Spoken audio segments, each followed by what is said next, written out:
ನಮಸ್ಕಾರ, ನೀವು ನೋಡ್ತಾ ಇದ್ದೀರಾ ಏಷ್ಯಾನೆಟ್ ಸುವರ್ಣ ನ್ಯೂಸ್. ನಾನು ಅಜಿತ್ ಹನುಮಕ್ಕನವರ್. ಇದು ಸ್ಪೆಷಲ್ನಲ್ಲೇ special news hour special. News hour ಸ್ಪೆಷಲ್ನಲ್ಲಿ news person of the week ಇರ್ತಾರೆ, ಅಥವಾ news subject of the week ಬಗ್ಗೆ ಮಾತನಾಡುವುದಕ್ಕೆ ಒಬ್ಬ ಅತಿಥಿ ನಮ್ಮ ಜೊತೆಗಿರ್ತಾರೆ. ಕರ್ನಾಟಕದಲ್ಲಿ ಕೆಲವೊಂದು ವಿಷಯಗಳು ಕೆಲವೊಂದು ಸಂದರ್ಭದಲ್ಲಿ ಇಂಟ್ರೆಸ್ಟಿಂಗ್ ಆಗಿರ್ತವೆ, ಇನ್ನು ಕೆಲವು ಸಂದರ್ಭದಲ್ಲಿ ಅನ್ಇಂಟ್ರೆಸ್ಟಿಂಗ್ ಆಗಿರ್ತವೆ. ಆದರೆ ಸದಾಕಾಲ ಇಂಟ್ರೆಸ್ಟಿಂಗ್ ಆಗಿರುವಂಥದ್ದು ಕರ್ನಾಟಕದ ರಾಜಕಾರಣವೇ. ಕೆಲವು ದಿನಗಳ ಕಾಲ ತಣ್ಣಗಾದಂತೆ ಕಾಣ್ತಾ ಇದ್ದ ನಾಯಕತ್ವ ಬದಲಾವಣೆ, ಅಧಿಕಾರ ಹಸ್ತಾಂತರದ ಚರ್ಚೆಗಳು ಮತ್ತೆ ಬಿರುಸು ಪಡೆದುಕೊಂಡಿವೆ. ಇಂಥ ಸಂದರ್ಭದಲ್ಲಿ ಸ್ಪಷ್ಟ ನಿಲುವು ಹೊಂದಿರುವಂಥ ವ್ಯಕ್ತಿಯೊಬ್ಬರನ್ನು ನಮ್ಮ ಸ್ಟುಡಿಯೋಕ್ಕೆ ಕರೆಸಬೇಕು ಅಂತಿತ್ತು. ಇವತ್ತು ನಮ್ಮ ಜೊತೆಗೆ ಎಸ್ ಪೊನ್ನಣ್ಣ ಅವರಿದ್ದಾರೆ, ವಿರಾಜಪೇಟೆಯ ಶಾಸಕರು, ಮುಖ್ಯಮಂತ್ರಿಗಳ ಕಾನೂನು ಸಲಹೆಗಾರರು. ಕಾರ್ಯಕ್ರಮಕ್ಕೆ ಸ್ವಾಗತ ಪೊನ್ನಣ್ಣ ಸರ್. ಅವ್ರನ್ನ ಪ್ರಶ್ನಿಸೋದಕ್ಕೆ ವಿವಿಧ ಪಕ್ಷಗಳಿಂದ ಕಾರ್ಯಕರ್ತರುಗಳಿದ್ದೀರಿ. ನಿಮ್ಮೆಲ್ಲರಿಗೂ ಕೂಡ ಕಾರ್ಯಕ್ರಮಕ್ಕೆ ಸ್ವಾಗತ ಸರ್. ಕಾರ್ಯಕ್ರಮಕ್ಕೆ ಮತ್ತೊಮ್ಮೆ ಸ್ವಾಗತ ತಮಗೆ. ನನ್ನ ಬಾಲಕೃಷ್ಣ ಅವ್ರ ಬರ್ಡೇ ಇತ್ತಂತೆ, 4 ಸೀಸನ್ಸಲ್ಲಿ ಒಂದು ಪಾರ್ಟಿ ಕೊಟ್ಟರು, ಕರೆದಿರಲಿಲ್ವಾ ತಮ್ಮನ್ನ? ಇಲ್ಲ, ನನಗೆ ಕರೆದಿಲ್ಲ. ಓಕೆ, ವಿಶೇಷ ಕಾರಣಗಳೇನಾದರೂ? ಪಾರ್ಟಿದೊಂದು ಫೋಟೋ ಬಂತು ಸರ್, 18 ಜನ MLAಗಳಿದ್ದರು. 18 ಜನರಲ್ಲಿ ಕಾಮನಾಲಿಟೀಸ್ ಏನೇನು ಅಂತ ನೋಡ್ತಾ ಇದ್ವಿ. ಒಂದು ಅಫ್ಕೋರ್ಸ್ ಅವರೆಲ್ಲ ಕಾಂಗ್ರೆಸ್ ಶಾಸಕರುಗಳು, ಇನ್ನೊಂದು DK ಶಿವಕುಮಾರರಿಗೆ ನಿಷ್ಠ ಶಾಸಕರುಗಳು ಅನ್ನಿಸ್ತಾ ಇತ್ತು. ಕಾಂಗ್ರೆಸ್ ಶಾಸಕರಂದಮೇಲೆ ಕಾಂಗ್ರೆಸ್ಸಿಗೆ ನಿಷ್ಠ ಶಾಸಕರು, ಕಾಂಗ್ರೆಸ್ ಪಕ್ಷದ ಅಧ್ಯಕ್ಷರಾಗಿ DK ಶಿವಕುಮಾರ್ ಅವ್ರಿಗೆ ನಿಷ್ಠಾವಂತರು ಇರ್ಬೋದು. ಓಕೆ, ಬಟ್ ಮುಖ್ಯಮಂತ್ರಿಯಾಗಿ ಸಿದ್ದರಾಮಯ್ಯನವರಿಗೆ ನಾವು ನಿಷ್ಠಾವಂತರು ಅಂತ ಹೇಳುವಂಥವ್ರು ಇದ್ದಾರೆ ನಿಮ್ಮಲ್ಲಿ. DK ಶಿವಕುಮಾರ್ ಅವ್ರು ಯಾರೂ ಕಾಣಿಸ್ಲಿಲ್ವಲ್ಲ ಅಲ್ಲಿ ಅಂತ ಆಶ್ಚರ್ಯ. DK ಶಿವಕುಮಾರ್ ಅವರೇ ಅನೇಕ ಬಾರಿ ಹೇಳಿದ್ದಾರೆ, ವ್ಯಕ್ತಿ ಪೂಜೆ ಮಾಡಬೇಡಿ, ನೀವು ಸಿದ್ಧಾಂತವನ್ನು ಪೂಜೆ ಮಾಡಿ, ಪಕ್ಷದ ಸಂಘಟನೆಯನ್ನು ಪೂಜೆ ಮಾಡಿ ಅಂತ ಹೇಳುವಂಥ ಮಾತನ್ನು ಹೇಳಿದ್ದಾರೆ. ಅದರಿಂದ ಇವರೆಲ್ಲ ಕೂಡ ನಮ್ಮ ಪಕ್ಷದ ಶಾಸಕರೇ, ನಾನು ಕೂಡ ಕಾಂಗ್ರೆಸ್ ಪಕ್ಷದ ಶಾಸಕನೇ. ಅದು ಬಿಟ್ಟು ಬಹುಶಃ ಬಾಲಕೃಷ್ಣ ಅವರ ಹುಟ್ಟುಹಬ್ಬ, ಅದಕ್ಕೆ ಅವ್ರಿಗೆ ಯಾರು ಅವರ ಹತ್ತಿರದವರಿದ್ದಾರೆ, ಅವ್ರ ಸ್ನೇಹಿತರಿದ್ದಾರೆ, ಅವ್ರನ್ನ ಕರೆದಿರ್ಬೋದು. ಸೊ ಸ್ನೇಹಿತರ ವಲಯ ಅಂತ ಒಂದು ಇದೆ ಅಲ್ಲ, ಅವರು ಬಾಲಕೃಷ್ಣ ಅವರ ವೈಯಕ್ತಿಕ ಸ್ನೇಹಿತರು. ಈಗ ನನ್ನನ್ನು ಅವರು ಬರ್ತ್ಡೇಗೆ ಕರೀತಾರೆ ಅಂತ ಕೂಡ ನಾನು ನಿರೀಕ್ಷೆ ಮಾಡಲಿಕ್ಕಾಗಲ್ಲ, ಯಾಕಂದ್ರೆ ನನಗೇನಂತ ನನ್ನ ಪರಿಚಯ, ಅವರು ಮೊದಲಿಂದ ಪರಿಚಯನೇ. ಆದರೆ ನನಗೆ ಅವರೇನಂತ ಆತ್ಮೀಯ ಸ್ನೇಹಿತರು ಅಂತ ನಾನು ಹೇಳೋಕ್ಕಾಗೋದಿಲ್ಲ. ನನ್ನ ಬರ್ತ್ಡೇಗೆ ಯಾಕಪ್ಪ ಕರೆದಿಲ್ಲ ಅಂತ ಕೂಡ ನಾನು ಹೇಳೋಕ್ಕಾಗತ್ತಿಲ್ಲ. ಅವ್ರ ಬರ್ತ್ಡೇ ಅವ್ರಿಗೆ ಇದ್ದರೆ ಇಲ್ಲಿಂದ ನಿಮ್ಮ ಮೂಲಕ ಅವ್ರಿಗೆ ಶುಭ ಕೋರ್ತೀನಿ ಅಷ್ಟೇ. ಎಸ್.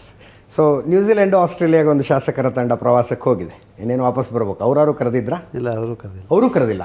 ಇದು ಭಾಳ ಆಶ್ಚರ್ಯ ಆಗ್ತಾಯಿದೆ ನನಗೆ. ಅವ್ರು ಕರೆದಿಲ್ಲ ಅನ್ನೋದು ಆಶ್ಚರ್ಯ, ಬಾಲಕೃಷ್ಣ ಅವ್ರು ನಿಮ್ಮ ಮುಂದೆ ಬರ್ಡೇ ಕರೆದಿಲ್ಲ ಅನ್ನೋದು ನನಗೇನು ಆಶ್ಚರ್ಯ ಅಲ್ಲ. ಇಲ್ಲ, ಅವ್ರು ಕರೆದೂ ಇಲ್ಲ. ನನಗೆ ಅವರು ಅಲ್ಲಿ ಹೋಗ್ತಾ ಇದ್ದಾರೆ ಅಂತ ಒಂದು 2 ದಿವಸ 3 ದಿವಸ ಮೊದಲು ಗೊತ್ತಾಯ್ತು ಅಷ್ಟೇ. ಓಕೆ. ಸರ್, ನಾಯಕತ್ವ ಬದಲಾವಣೆ, ಅಧಿಕಾರ ಹಸ್ತಾಂತರದ ಚರ್ಚೆ ಒಂದು ಸ್ವಲ್ಪ ದಿವಸ ತಣ್ಣಗಾಗಿತ್ತು. ಯಾವಾಗ DK ಶಿವಕುಮಾರ್ ಅವರು 4-5 ತಿಂಗಳಿಂದ ಪ್ರಯತ್ನಿಸ್ತಾ ಇದ್ದರೂ ಕೂಡ ರಾಹುಲ್ ಗಾಂಧಿ ಅವರು, ಪ್ರಿಯಾಂಕಾ ಗಾಂಧಿ ಅವ್ರದ್ದೊಂದು ಅಪಾಯಿಂಟ್ಮೆಂಟ್ ಸಿಕ್ಕಿರಲಿಲ್ಲ. ಅವ್ರ ಜೊತೆಗೆ ಭೇಟಿಯಾಗಿ ಮಾತುಕತೆ ನಡೆಸೋದಕ್ಕೆ ಅವಕಾಶ ಸಿಕ್ತು. ಅವ್ರು ಹೋಗಿ ಬಂದ ತಕ್ಷಣ ಸತೀಶ್ ಜಾರಕಿಹೊಳಿ ಅವರು ಹೋಗಿ, ಅದು ಏನು ಜಿಲ್ಲಾ ಕಾಂಗ್ರೆಸ್ ಅಧ್ಯಕ್ಷರುಗಳನ್ನು ಕರ್ಕೊಂಡು ದಿಲ್ಲಿಗೆ ಹೋಗ್ತಾರೆ. ಅವ್ರು 12 ಜನರನ್ನು ಅವ್ರು ಹೋಗಿ ಮಾತಾಡ್ಕೊಂಡು ಬರ್ತಾರೆ. ಹೊರಗೆ ಬಂದ ಮೇಲೆ ಹೇಳ್ತಾರೆ, ಒಂದು ನಿರ್ಧಾರಕ್ಕೆ ಬಂದಿದ್ದೀವಿ ಅಂತ ಮಲ್ಲಿಕಾರ್ಜುನ್ ಖರ್ಗೆ ಅವರು ನನ್ನ ಹತ್ರ ಹೇಳಿದ್ರು ಅಂತಾರೆ. ಅದಾದಮೇಲೆ ಏಕಾಏಕಿ ಮತ್ತೆ ದಲಿತ ಮುಖ್ಯಮಂತ್ರಿಯ ಚರ್ಚೆ ಶುರುವಾಗುತ್ತೆ. ಇದೆಲ್ಲವನ್ನು ಡಾಟ್ಸ್ ಕನೆಕ್ಟ್ ಮಾಡಿ ನೋಡಿದಾಗ ಒಳಗಿಂದೊಳಗೆ ಏನೋ ಒಂದು ಆಗ್ತಿದೆ ಅನ್ನೋದರ ಸಂಶಯ ಬರ್ತಾ ಇದೆ. Correct us if I am wrong? ಅಲ್ಲ, ಈಗ ನೀವು 2013ರಿಂದ 2018ವರೆಗೂ ಕಾಂಗ್ರೆಸ್ ಪಕ್ಷದ ಸರ್ಕಾರ ಇತ್ತು, ಸಿದ್ದರಾಮಯ್ಯನವರೇ ಮುಖ್ಯಮಂತ್ರಿಗಳಾಗಿದ್ದರು. ಹೌದು. ಆ ಸಂದರ್ಭದ ಸ್ವಲ್ಪ ಘಟನಾವಳಿಗಳನ್ನ ತಾವು ನೋಡಿದ್ರೆ, ಓಕೆ, ಆಗಲೂ ಕೂಡ ನಾಯಕರು ದೆಹಲಿಗೆ ಹೋಗುವಂಥದ್ದು ನಡೀತಾನೆ ಇತ್ತು. ಪರಮೇಶ್ವರ್ ಅವರು ಹೋಗಿದ್ದರು ಆ ಸಂದರ್ಭದಲ್ಲಿ, ಭಾಳಷ್ಟು ಜನರು, ನಾನು ಕೂಡ ಅದನ್ನು ನೋಡಿದ್ದೀನಿ. ಸೊ ಆಗ ಇದು ಸುದ್ದಿ ಆಗ್ತಿರಲಿಲ್ಲ. ಈಗ ಸುದ್ದಿ ಆಗ್ತಾ ಇದೆ ಅಷ್ಟೇ. ಯಾಕೆ ಹೇಳಿ? ಆದರೆ ಅವತ್ತು ಅವರು ಹೈಕಮಾಂಡ್ ಭೇಟಿ ಮಾಡೋಕ್ಕೆ ಹೋಗ್ತಾ ಇದ್ದಿದ್ರಲ್ಲೂ ಇವತ್ತು ಹೋಗ್ತಾ ಇರೋದ್ರಲ್ಲೂ ಎರಡರಲ್ಲೂ ನನ್ನ ಪ್ರಕಾರ ಯಾವುದೇ ವ್ಯತ್ಯಾಸ ಇಲ್ಲ. ಆದರೆ ಈಗ ನೋಡೋ ಕಣ್ಣುಗಳಿಗೆ ಏನೋ ಆಗ್ತಾ ಇದೆ. ಯಾಕಂದರೆ ಏನೂ ಆಗ್ತಾ ಇಲ್ಲ ಅಂತ ಹೇಳಿದ್ರೆ ಇಟ್ ಈಸ್ ಬೋರಿಂಗ್ ಅಲ್ಲ. ಕರೆಕ್ಟ್. ಏನೋ ಆಗ್ತಾ ಇದೆ ಅಂತ ಹೇಳಿದ್ರೆ ಕುತೂಹಲ, ಚರ್ಚೆ ಅಲ್ಲ. ಇದು ಹಿಂಗೆ ಯಾಕೆ ನಾನು ಒಬ್ಬನೇ ವಿಚಾರ ಮಾಡ್ತಾ ಇದ್ದೆ ಪೊನ್ನಣ್ಣ ಸರ್. ಸಮಯ ಸಂದರ್ಭ ಅಂತ ಒಂದಿರುತ್ತೆ. ಏನು MLAಗಳು ಬರ್ಡೇ ಮಾಡ್ಕೋಬಾರ್ದ, ಅವ್ರ ಫ್ರೆಂಡ್ಸಿಗೆ ಪಾರ್ಟಿ ಕೊಡಬಾರ್ದ? ಕೊಡ್ತಿರ್ತಾರಪ್ಪ, ಪಾರ್ಟಿಗಳು ಆಗ್ತಾ ಇರ್ತವೆ. ನಾಯಕರುಗಳು ದಿಲ್ಲಿಗೆ ಹೋಗ್ತಿರ್ತಾರೆ, ವರಿಷ್ಠರನ್ನು ಭೇಟಿ ಮಾಡ್ಕೊಂಡು ಬರ್ತಾ ಇರ್ತಾರೆ. ಬಟ್ ಕೆಲವು ಸಂದರ್ಭದಲ್ಲಿ ಮಾತ್ರ ಸುದ್ದಿ ಆಗುತ್ತೆ, ಕೆಲವು ಸಂದರ್ಭದಲ್ಲಿ ಸುದ್ದಿ ಆಗೋದಿಲ್ಲ. ಈಗ ಅಜಿತ್ ಹನುಮಕ್ಕನವರು ಸುವರ್ಣ ಬಿಡ್ತಾರಂತೆ ಅಂತ ಸೋಷಿಯಲ್ ಮೀಡಿಯಾದಲ್ಲಿ ಚರ್ಚೆ ಆಗ್ತಿರುವಾಗ ನಾನು ಇನ್ಯಾವುದೋ ಚಾನಲ್ ಎಡಿಟರ್ ಜೊತೆಗೆ ಕಾಫಿ ಡೇಯಲ್ಲಿ ಕೂತ್ಕೊಂಡಿದ್ದೆ, ಯಾರು ನೋಡಿದರೆ ಡೌಟ್ ಬರುತ್ತೆ. ಉಳಿದ ದಿವಸದಲ್ಲಿ ಚರ್ಚೆ ಆಗೋದಿಲ್ಲ, ಅದು ಅಲ್ವಾ? ಅದೇ ಸರಿದೆ, ಆ ಮಟ್ಟಕ್ಕೆ ನಾನು ಒಪ್ಬೇಕು ನಿಮ್ಮ ಮಾತನ್ನು. ಆದರೆ ಯಾವ ರೀತಿ ಇವತ್ತು ಮಾಧ್ಯಮದಲ್ಲಿ ಮತ್ತು ಜನವಲಯದಲ್ಲಿ ಬಿಂಬಿಸಲಾಗ್ತಾ ಇದೆ, ಅಂಥ ವಾತಾವರಣ ಅಂತೂ ಖಂಡಿತ ಒಳಗಡೆ ಇಲ್ಲ. ಓಕೆ. ಆದರೆ ಈಗ ಡಿ ಕೆ ಶಿವಕುಮಾರ್ ಅವರು ನಮ್ಮ ಪಕ್ಷದ ಅಧ್ಯಕ್ಷರಾಗಿದ್ದಂಥವರು, ಅವರು ನಾನು ಮುಖ್ಯಮಂತ್ರಿ ಆಗಬೇಕು ಅಂತ ಹೇಳುವಂಥ ಒಂದು ಬಯಕೆ ಇಟ್ಟಿದ್ರೆ ಅದು ಸಹಜ ಅಂತ ಅನ್ನಿಸ್ತದೆ ನನಗೆ. ಬಯಕೆ ಸಹಜ, ಪ್ರಯತ್ನ ಎಲ್ಲರೂ ಮಾಡೋದಿಲ್ಲ, ಕೆಲವರು ಮಾತ್ರ ಮಾಡ್ತಿರ್ತಾರೆ. ಈಗ ನಿನ್ನೆ ಒಂದು ತಮಗೆ ಒಂದು ಉದಾಹರಣೆಯಾಗಿ ಹೇಳಬೇಕಾದ್ರೆ ತಾವು ಕೂಡ ನಿನ್ನೆ ಆದಂಥ ಬರ್ತ್ಡೇಯನ್ನು ಉದಾಹರಣೆಯಾಗಿ ಹೇಳಿದ್ದೀರಿ. ಹೌದು, ಅದರಲ್ಲಿ ಡಿ ಕೆ ಶಿವಕುಮಾರ್ ಅವರು ಇಲ್ಲ. ಇಲ್ಲ, ಅದರಿಂದ ಅದು ಅವರ ಪ್ರಯತ್ನ ಅಂತ ನಾವು ನೀವು ಹೇಳ್ದಂಗೆ ಕನೆಕ್ಟ್ ಮಾಡ್ಕೋಬೇಕೇ ಹೊರತು ಅದಕ್ಕೆ ಯಾವುದೇ ಆಧಾರ ಇಲ್ಲ. ಓಕೆ. ಸೊ ಅದಾಗೋವರೆಗೂ ಅವರು ಪ್ರಯತ್ನ ಆ ರೀತಿ ಪ್ರಯತ್ನ ಮಾಡ್ತಾ ಇದ್ದಾರೆ ಅಂತ ಹೇಳೋದು ಸರಿಯಲ್ಲ. ಓಕೆ. ಆದರೆ ಬಹುಶಃ ಹೈಕಮಾಂಡ್ನವ್ರನ್ನ ಅವರು ಭೇಟಿ ಮಾಡಿ ನನಗೆ ಅವಕಾಶ ಮಾಡಿಕೊಡಿ, ನಾನು ಭಾಳ ಹಿರಿಯನಿದ್ದೀನಿ, 8 ಬಾರಿ ಶಾಸಕನಾಗಿದ್ದೀನಿ, 6 ವರ್ಷದಿಂದ KPCCಯ ಅಧ್ಯಕ್ಷನಾಗಿ ಕೆಲಸ ಮಾಡಿದ್ದೀನಿ ಅಂತ ಅವರು ಹೇಳಿದರೆ, ಯಾಕಂದರೆ ಅದು ನನಗೆ ಗೊತ್ತಿಲ್ಲ, ಮಾಹಿತಿ ಇಲ್ಲ, ಹೇಳಿದರೆ ಅಥವಾ ಕೇಳಿದರೆ ಅದರಲ್ಲಿ ನನಗೇನು ತಪ್ಪು ಅನಿಸೋದಿಲ್ಲ. ಮತ್ತು ಪ್ರಜಾಪ್ರಭುತ್ವ ವ್ಯವಸ್ಥೆಯಲ್ಲಿ ಆ ಥರ ಪ್ರಕ್ರಿಯೆಗಳು ಎಲ್ಲ ಪಕ್ಷದಲ್ಲಿ ನಡೀತಾ ಇರ್ತವೆ. ಆದರೆ ಪ್ರಯತ್ನ ಅವ್ರು ಪಡ್ತಾ ಇದ್ದಾರೆ, ಇವ್ರು ಪಡ್ತಾ ಇದ್ದಾರೆ, ಅವ್ರಿಗೆಷ್ಟು ಬೆಂಬಲ ಇದೆ, ಇವ್ರಿಗೆಷ್ಟು ಬೆಂಬಲ ಇದೆ, ಅದು ಬೇರೆ ರೀತಿಯಾದಂಥ ಚರ್ಚೆ. ಬಟ್ ಬಣಗಳನ್ನು ಮೀರಿ ಅನೇಕರು ಹೇಳ್ತಾ ಇದ್ದಾರೆ, ಈ ರೀತಿಯ ಚರ್ಚೆಗಳಿಂದ ಪಕ್ಷದ ವರ್ಚಸ್ಸಿಗೆ, ಸರ್ಕಾರದ ವರ್ಚಸ್ಸಿಗೆ ಧಕ್ಕೆ ಆಗ್ತಾ ಇದೆ ಅಂತ. ಒಪ್ಕೊಳ್ತೀರಾ ಆ ಮಾತನ್ನು? ಏನು ಚರ್ಚೆ ಇವತ್ತೇನು ನಡೀತಾ ಇದೆ ಅದರಿಂದ ಧಕ್ಕೆ ಆಗ್ತದೆ. ಅದ್ರ ಬಗ್ಗೆ ನಾವೇನು ಅದು ಇಲ್ಲ ಅಂತ ಹೇಳೋಕ್ಕಾಗೋದಿಲ್ಲ. ಅದಾಗ್ತದೆ ಖಂಡಿತವಾಗಿ. ಅದನ್ನು ಸರಿಪಡಿಸುವಂಥ ಕೆಲಸವನ್ನು ಹೈಕಮಾಂಡ್ನವರು ಆದಷ್ಟು ಬೇಗ ಮಾಡಬೇಕು ಅಂತ ನಮ್ಮೆಲ್ಲರ ಕೂಡ ನಿರೀಕ್ಷೆ ಇದೆ. ಆದರೆ ಅದು ಯಾಕೆ ಅಂತ ಹೇಳಿದ್ರೆ ವಾತಾವರಣ ವಾಸ್ತವಕ್ಕಿಂತ ಜಾಸ್ತಿ ಎಕ್ಸಾಜಿರೇಟೆಡ್ ಆಗಿ ಇವತ್ತು ಬಿಂಬಿಸಲಾಗ್ತಾ ಇದೆ. ಓಕೆ. ಸೊ ಅದನ್ನು ಕಟೇಲ್ ಮಾಡುವಂಥದ್ದು, ಅದನ್ನು ಸರಿಪಡಿಸುವಂಥದ್ದು, ಅದಕ್ಕೆ ಸಮಾಧಾನ ತರುವಂಥದ್ದು ಕೂಡ ನಮ್ಮ ಪಕ್ಷದವ್ರದ್ದೇ ಜವಾಬ್ದಾರಿಯಾಗಿದೆ.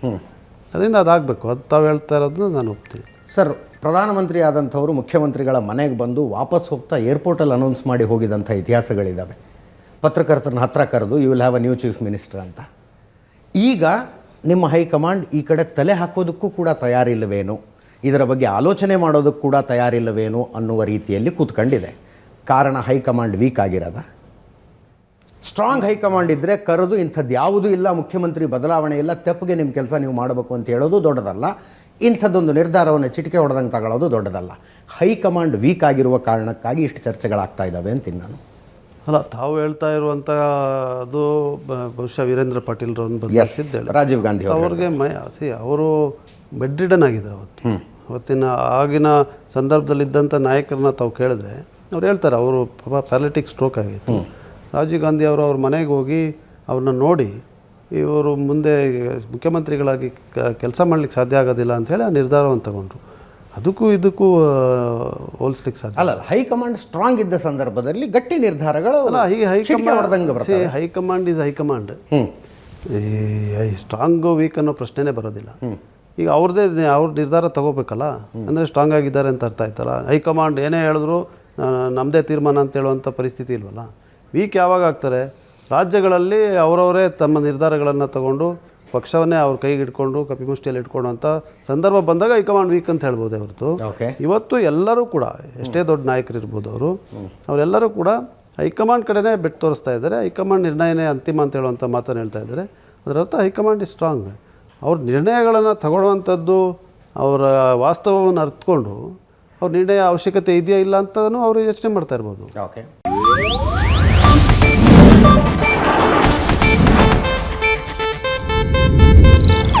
ಇದು ಏಷ್ಯಾನೆಟ್ ನ್ಯೂಸ್ ನೆಟ್ವರ್ಕ್ ಪ್ರಸ್ತುತಿ.